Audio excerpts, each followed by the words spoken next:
Bonjour tout le monde, Denis Agré. Je vais vous parler de l'expérience de 1000 grammes. Vous l'avez sur YouTube sur ce compte Pierre.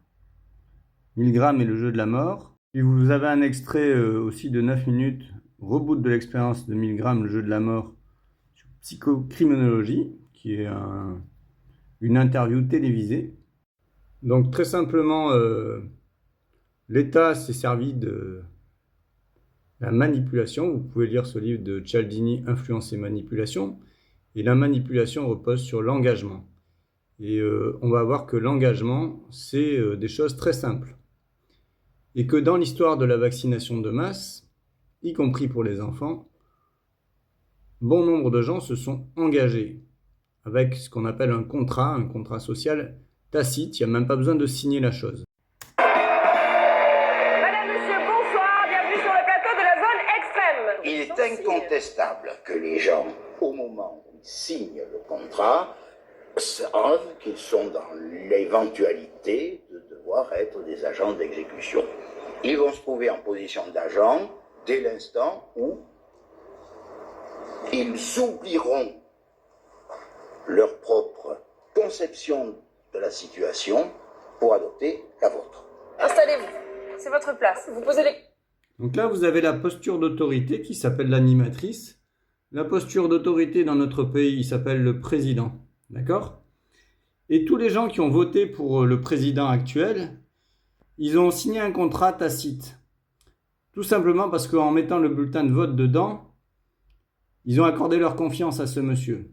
Et puis en allant se faire vacciner, ils ont encore accordé leur confiance. Et si vous prenez le temps d'écouter ces 1h30 sur l'expérience de 1000 grammes, vous apercevrez que les gens se mettent à délivrer des chocs de 20 jusqu'à 400 volts.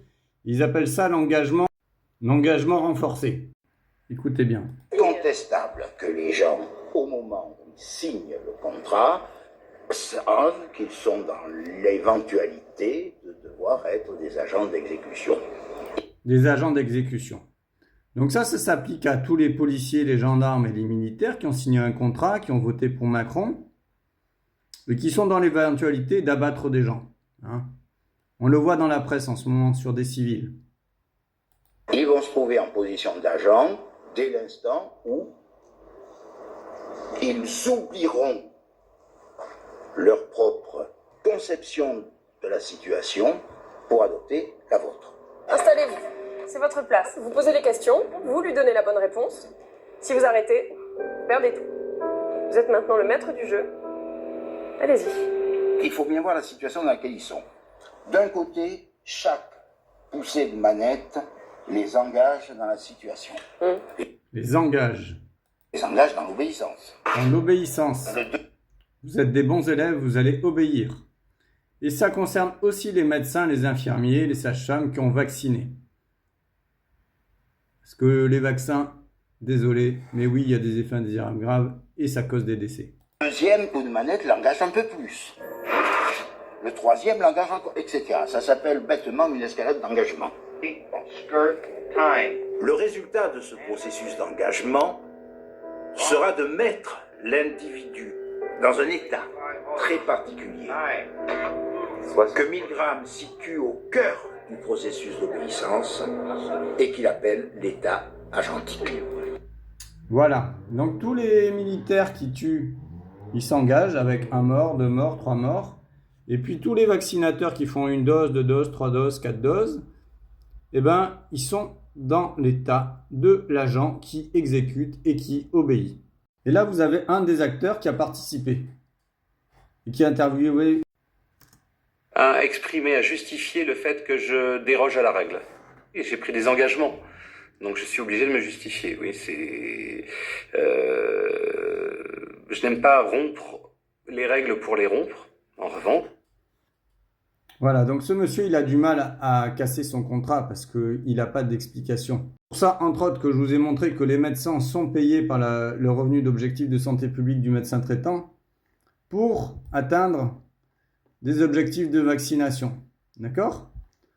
Donc, que ça soit pour la rougeole et oreillon rubéole qui cause des myocardites et des maladies de Kawasaki et des décès, et aussi pour les vaccins méningocoques qui causent aussi des maladies de Kawasaki et des décès. Les médecins sont engagés de manière tacite depuis qu'ils ont fait médecine et qu'ils ont fait des bonnes études et qu'ils pensent que les vaccins protègent des maladies. C'est pour ça que j'ai écrit cet article pour l'abrogation de toutes les obligations vaccinales, donc pour la liberté vaccinale, sur mon site internet. Je vous conseille d'aller le lire, d'accord ?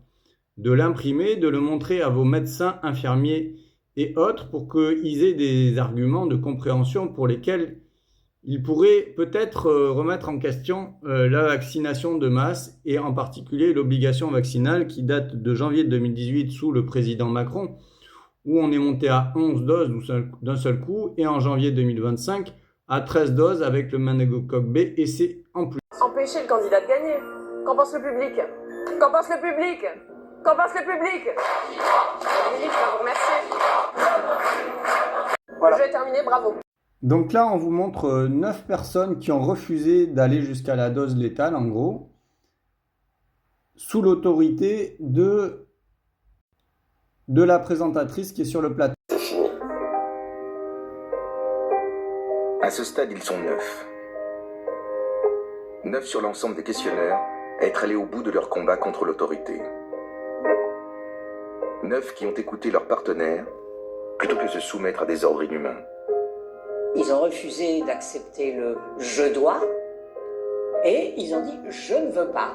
Et c'est vrai que des gens, y compris attachés à ces valeurs, n'arrivent pas tous à avoir cette espèce de volonté de dire « je ne veux pas ». Et c'est ce « je ne veux pas » qui enclenche l'action de désobéissance.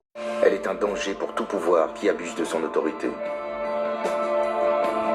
Voilà pourquoi la désobéissance, en ce qu'elle conteste des règles établies, est considérée comme une infraction consciente et volontaire.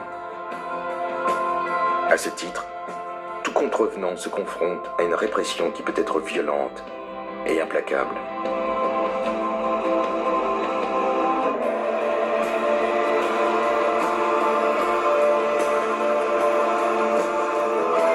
L'homme qui symbolise la révolte du peuple chinois pendant le massacre de Tiananmen au printemps 89 a été emporté par ses policiers en civil.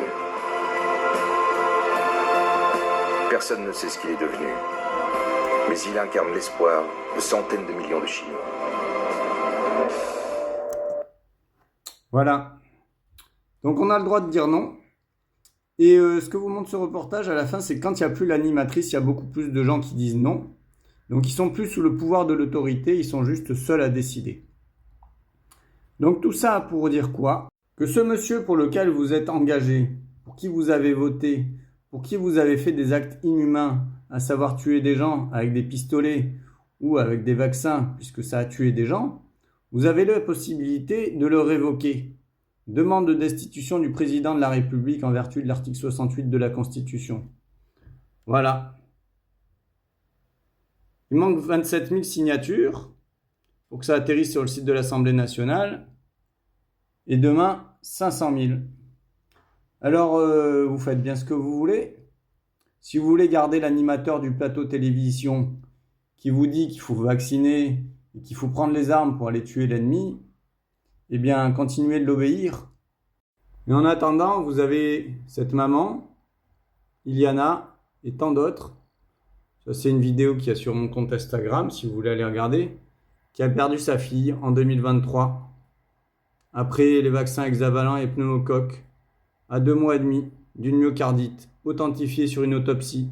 Là, vous avez aussi dans une vidéo de 5 minutes, les données de l'Agence du médicament sur les vaccinations de 0 à 2 ans, où il y a 2 décès répertoriés des maladies de Kawasaki et des méningites après vaccins diphtérie, tétanos, polio, coqueluche, hémophilus. Donc des enfants qui ont eu les vaccins hémophilus ont fait des méningites à hémophilus graves. Donc soit vous continuez d'obéir bêtement à des obligations vaccinales, à des injonctions vaccinales de l'État qui vous ment depuis des dizaines d'années, ou alors vous vous posez dans une posture de liberté vaccinale et vous dites non, et vous expliquez pour quelles raisons vous dites non. Voilà, j'espère que ça vous aidera à prendre une décision libre et éclairée, ou plus exactement éclairée et donc libre.